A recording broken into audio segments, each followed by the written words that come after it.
Assalamualaikum warahmatullahi wabarakatuh. Kembali lagi bersama saya Alfarhan di channel Apa Networking. Pada kesempatan kali ini saya ingin mengulas kembali atau melanjutkan pembahasan dari pembahasan video sebelumnya yaitu tentang virtualisasi, hypervisor, dan virtual machine ya. Dan kali ini saya ingin menjelaskan tentang hypervisor, hypervisor KVM. Nah, kalau kita ulas kembali tentang hypervisor ini adalah hypervisor ini layer yang menjembatani antara virtualisasi. Jadi ini virtualisasi ya, antara virtualisasi dengan perangkat keras komputer kita. Nah, itu disebut hypervisor. Nah, hypervisor ini banyak contohnya seperti yang sudah saya bahas kemarin, VirtualBox. Terus ada VMware, terus ada Hyper-V. Hyper-V ini bawaannya dari Windows. Terus ada KVM. Nah, KVM ini sudah terintegrasi dengan kernel Linux. Makanya itu saya mau coba karena terkait juga untuk menjelaskan secara simpel ya menggunakan hypervisor KVM dengan menggunakan virtualizor. Jadi saya udah coba sebelumnya terkait virtualisasi KVM menggunakan virtualizor ini. Cuman pas saya install virtualizor kemarin ada keterangannya muncul kayak gini. Your CPU does not support hardware level virtualization or you haven't enabled virtualization from the BIOS. Nah, ini sebenarnya sudah saya enable ya kalau dari BIOSnya karena kenapa? Kalau saya belum enable ini otomatis saya nggak bisa menjalankan VirtualBox. Nah, ini harusnya pengaturannya ini dari pengaturan VirtualBox-nya. Karena VirtualBox ini yang menjembatani BIOS-nya ya, BIOS dari virtual OS yang ada di dalam sini. Cuman saya udah coba, mungkin saya akan coba lagi, tapi kali ini saya udah cari-cari juga caranya. Dan di sini tuh saya udah pada prosesor ya, pada sistem prosesor jadi saya di sini udah membuatnya eh, ada yang bilang kalau kita harus mengenablekan prosesor VTX ya atau AMD Strip V. Nah, ini tuh harus di-enable harus. Cuman saya udah cari-cari juga ternyata di sini terkait acceleration. Nah, mungkin tadinya default ya. Kali ini saya ingin coba ubah menjadi KVM supaya kita lihat bisa nggak kalau misalnya kita ubah menjadi KVM, virtualizer yang kita install nanti berjalan mulus gitu. Dan bisa kita coba akses dari klien otomatis ya. Dari PC kita ini akses web base ke clone Uranium. Terus jadi kalau misalnya kita lihat lagi ya, kalau misalnya kita lihat di BIOS-nya itu ini ada contohnya. Jadi kalau misalnya kalian menggunakan VirtualBox, itu pada BIOS-nya kalian harus mengaktifkan virtualisasi teknologinya dulu ya. Biasa di BIOS itu ada settingan virtualization technology, itu kalian harus mengenable-nya. Dan kalian juga bisa mengecek ya kalau misalnya kalian males cek di BIOS, kalian bisa menggunakan aplikasi PC. Jadi saya tadi udah install juga aplikasi si PC ini. Kalian bisa di download mungkin ya download PC gitu ya. Download PC jadi CC Cleaner ya kan downloadnya dari situ. Nah, di sini kalau kalian lihat ke CPU, nah di sini tuh udah enable untuk virtualization-nya. Yang penting virtualization enable otomatis VirtualBox kalian bisa dijalankan. Nah, oke. Kita lanjut lagi ya kembali ke pembahasan terkait KVM. Nah, KVM ini nggak ada kaitannya sama virtualisasi di BIOS. Karena apa? Karena ini terkait di VirtualBox. Nah, tadi udah saya setting juga terkait KVM. Jadi akselerasi prosesornya saya ubah konfigurasinya menjadi KVM dari default. Hanya itu yang saya ubah, kita coba apakah berhasil atau enggak. Terus untuk menginstal virtualizor ini, karena kita bahasnya terkait virtualizor, itu kita perlu menyiapkan disknya dulu ya. Jadi di sini saya menyiapkan dua disk. Pertama ada disk 1 SDA, ini bawaan dari installernya. Jadi installer ketika kita menginstal OS-nya pertama kali, kita harus menyiapkan tiga partisi. Tiga partisi. Jadi partisi pertama adalah partisi root, itu formatnya ext4 dengan jumlah space bebas. Terus partisi kedua adalah partisi swap. dengan jumlah space 8 sampai 10 giga. Tapi di sini saya menggunakan 4 giga sih untuk swapnya.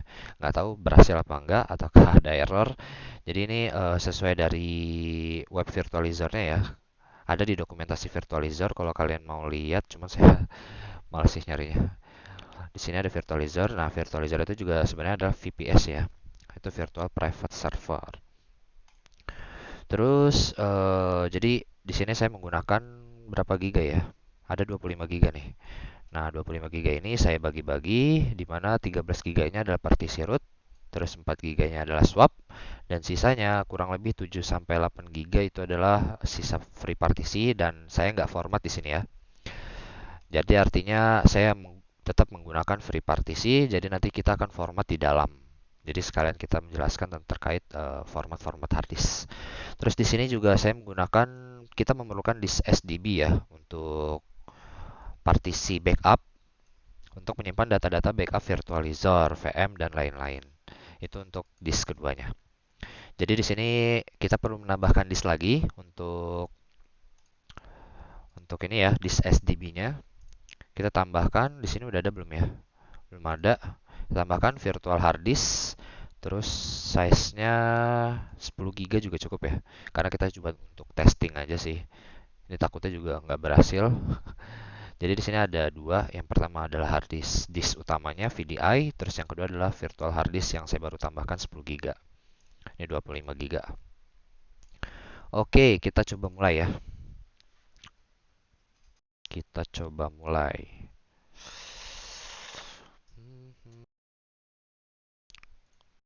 Kita coba mulai. Agak lama ya. Tunggu aja dulu codingnya. Ya kalau untuk VirtualBox biasakan untuk latihan, kalau kalian pengen latihan-latihan terkait VirtualBox ya, pastikan kalian mengcloning dari sistem operasi yang udah kalian install biar kalau misalnya ada salah config atau salah install, kalian masih punya cadangannya gitu. Oke, sudosu.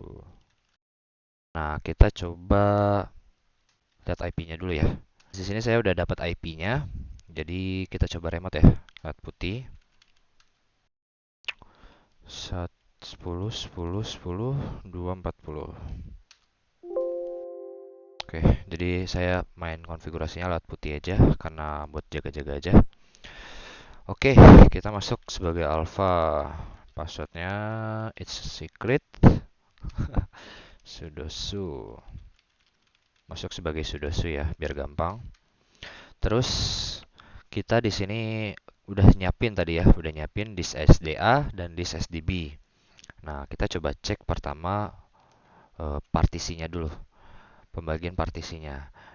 Nah, ini pembagian partisi ketika pertama saya install ya. Jadi untuk pertama kali saya install, rootnya saya kasih 13 giga dan sisanya untuk adalah sistem dan 4 giga itu swap ya, 4 giga swap.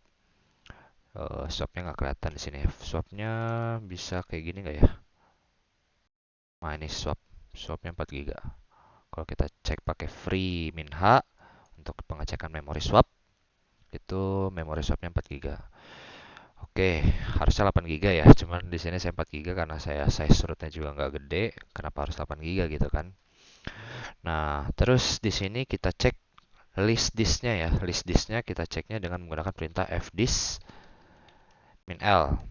Ya, jadi fdisk min l ini untuk ngecek list disk yang ada ya.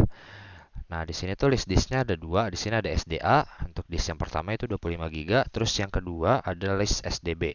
Nah, SDB ini baru kita tambahin tadi virtual hard disk. Size-nya 10 giga. Nah, di sini pembagiannya itu untuk SDA yang 25 giga itu di sini ada Linux file system 13 giga yang pertama itu ext4, terus ada swap. Ini untuk root ya, mountingnya root dan swap. Nah, sisanya masih ada free space ya. Free space kalau misalnya dilihat itu free space-nya ada di nggak kelihatan sih free space-nya di sini. Cuman yang jelas dia startnya di sini dari 272 nih swapnya ya sampai 35, 65, 679. Sedangkan sektornya itu sampai 5. Jadi ini berapa nih? 300, 3 juta, berapa ya, 30 juta ya, ini 50 juta, sektor ke 50 juta.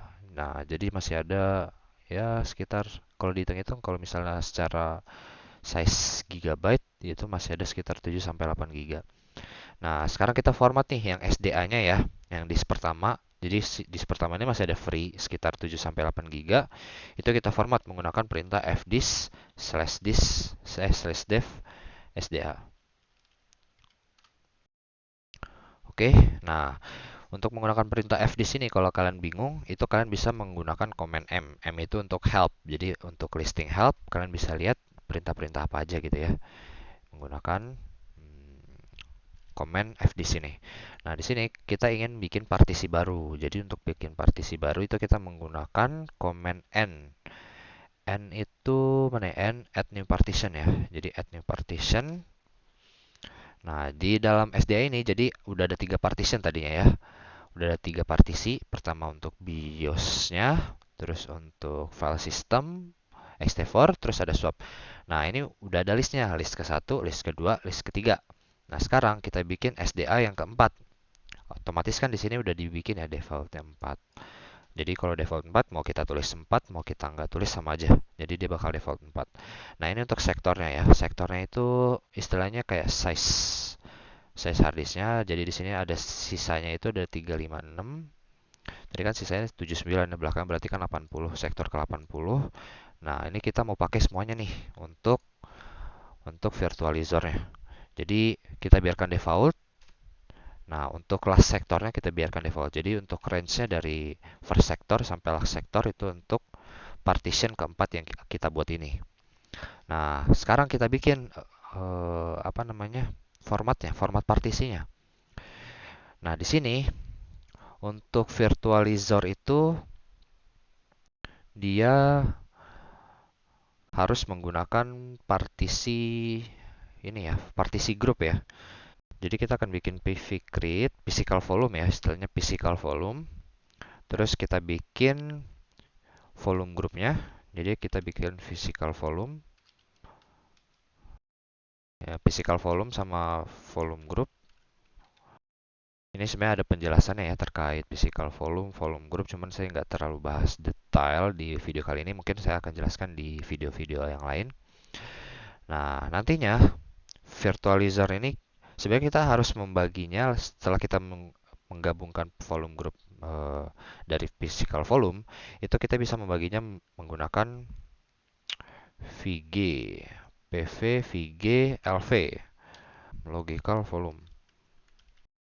Nah, kita harusnya kan kalau misalnya untuk udah membuat physical volume, terus kita gabungkan ke dalam volume group, terus kita pecah lagi, mau kita bagi-bagi partisinya sesuai logical volume itu bisa. Cuman kalau kita dalam video kali ini saya nggak membuat logical volumenya, tapi saya langsung cukup physical volume sama volume group. Sedangkan logical volumenya itu sudah dikelola oleh virtualizer.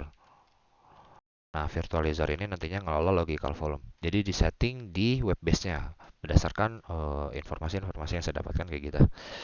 Terus, oke, jadi kita bikin formatnya dulu. Jadi formatnya di sini harus format LVM ya. Karena tadi kita juga karena virtualizer itu supportnya LVM, jadi untuk partisi formatnya kita ubah menjadi format partisi LVM. Nah, pertama kita lihat dulu listnya ya. Untuk lihat list format partisi, kita bisa menggunakan perintah lcommand. Nah, di sini kita cari list yang Linux LVM. Nah, ini Linux LVM. Dia ada di nomor 31. Jadi ingat 31 ya. Nah, ini untuk keluar dari sini, kita tinggal tekan key aja.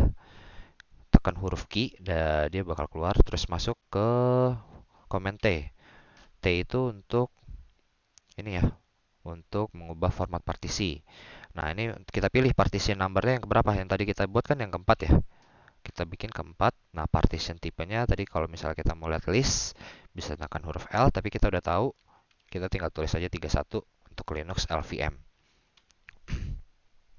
Nah, kalau udah dibikin format partisinya ini, format atau type of partitionnya jadi Linux LVM, itu kita ubah, kita tinggal ini aja, kita tinggal write dengan command W. Nah, kalau udah kayak gini, otomatis sudah ke write ya. Jadi dia udah terbentuk untuk partisi keempat. Kalau kita cek menggunakan fdisk-min L, fdismin-l, itu bakal muncul Linux LVM yang terbaru.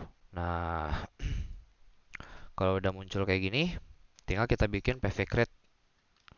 Kita masuk ke root aja ya. Kita tinggal bikin pvcreate.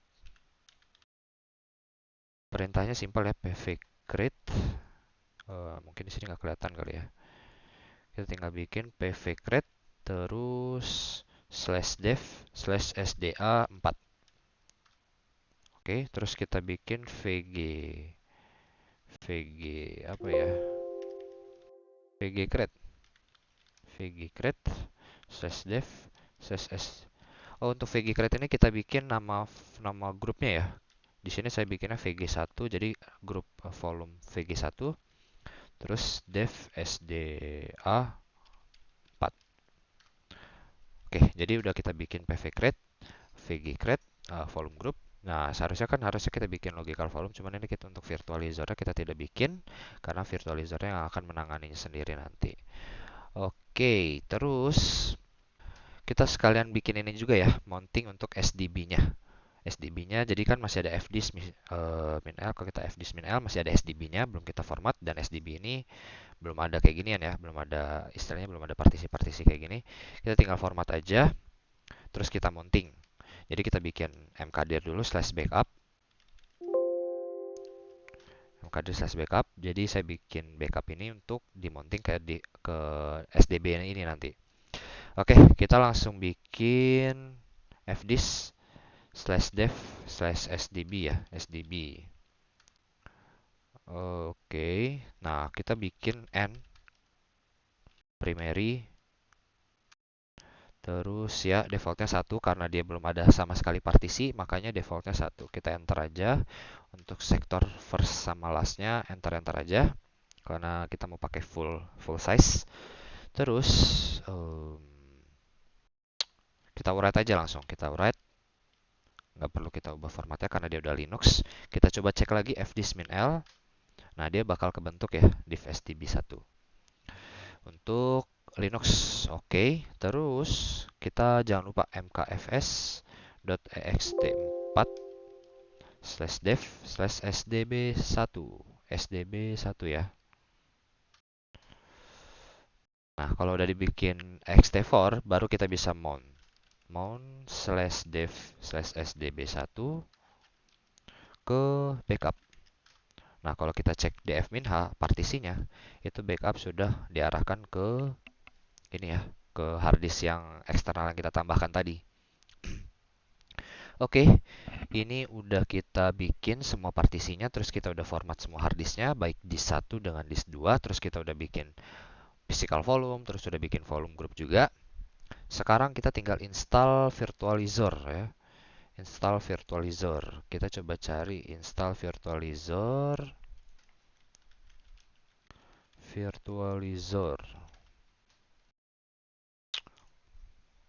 Itu ada dokumentasinya ya, di webnya kalian bisa lihat dokumentasinya. Nah, di sini tuh saya install virtualizernya menggunakan KVM. Kita lihat yang KVM. Agak lemot internetnya guys, mohon dimaafkan. Terus, nah ini ya, ini kita butuh ini ya. Ini bawaan apa yang diperlukan untuk instalasi virtualizer. Terus, nah ini perintahnya untuk diinstalnya. Jadi kita download dulu. Kita download dulu ya guys. Kita masuk ke tmn. Kita masuk ke home, alpha. Kita widget, kita downloadnya di sini aja ya. Dia cepat, biasa downloadnya udah 100%. Kita lihat di sini ada install.sh. Cuman ini masih belum bisa kita jalankan. Terus kita ubah chmod-nya dulu nih. Chmod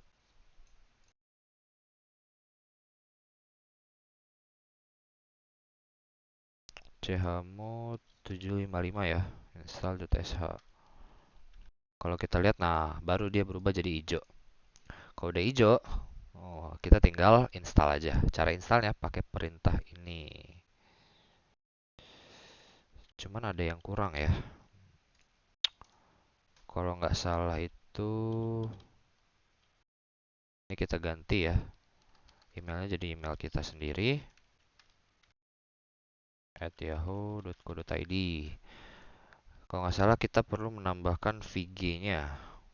VG-nya itu ada di sini. LVG. Jangan lupa menambahkan script LVG ya guys. LVG. LVG-nya apa tadi yang kita bikin adalah VG1. Jadi biar dia ngarahinnya ke sana ya. Ini saya juga ada tutornya. Oke, ini email karena KVM, LVG, oke. Kita jalankan. Nah, kemarin saya gagalnya di sini nih. Jadi di sini prosesnya emang agak lama karena dia harus installing libraries, installing semuanya. Jadi kurang lebih nanti step-stepnya bakal kayak gini nih. Dia bakal kayak gini. Mana ya? Nah, bakal kayak gini. Ada step installing libraries, ada step installing PHP, MySQL web server, terus ada downloading semua virtualizor, konfigurasi. Nah, kemarin itu saya gagal ketika downloading dan installing virtualizor dan keterangannya itu muncul kayak gini. Your CPU doesn't support hardware level virtualization. Ya, semoga kali ini berhasil ya. Jadi kita tunggu saja. Jadi saya bakal skip videonya kali ini. Oke, kita lanjut lagi. Jadi di sini instalasinya ternyata gagal ya. Keterangannya masih sama, your CPU does not support hardware level virtualization, or you haven't enabled virtualization from the BIOS. Nah, ini sebenarnya udah kita ubah juga di konfigurasi VirtualBox-nya, dan saya juga masih bingung. Mungkin bisa kita jadikan forum di kolom komentar, barangkali ada yang tahu. Karena saya juga cukup penasaran gimana sih tampilannya gitu ya, dan kayak gimana sih virtualizor itu. Nih, kalau misalnya kalian penasaran, fiturnya banyak sama kayak fitur-fitur pada ini ya, pada settingan virtual machine pada umumnya gitu ya. Kita bisa banyak setting konfigurasinya di sini. Terus juga kalau misalnya kita lihat dari dokumentasinya, kalau misalnya kita berhasil install nih, mungkin saya perlu, kalau misalnya biar berhasil install, saya perlu install di device real kali ya, nggak di VirtualBox. Mungkin itu satu-satunya cara kalau mau berhasil. Jadi kalau berhasil kayak gini kurang lebih, terus nanti kita bisa akses dari server IP-nya berapa, terus masukin portnya berapa, terus kita tinggal akses usernya, dan kurang lebih kayak gini tampilan admin panelnya. Cukup penasaran, tapi untuk sekarang mungkin kurang bisa diimplementasikan, hanya sebatas sampai mengatur partisi ya, mengatur partisi dan format disk.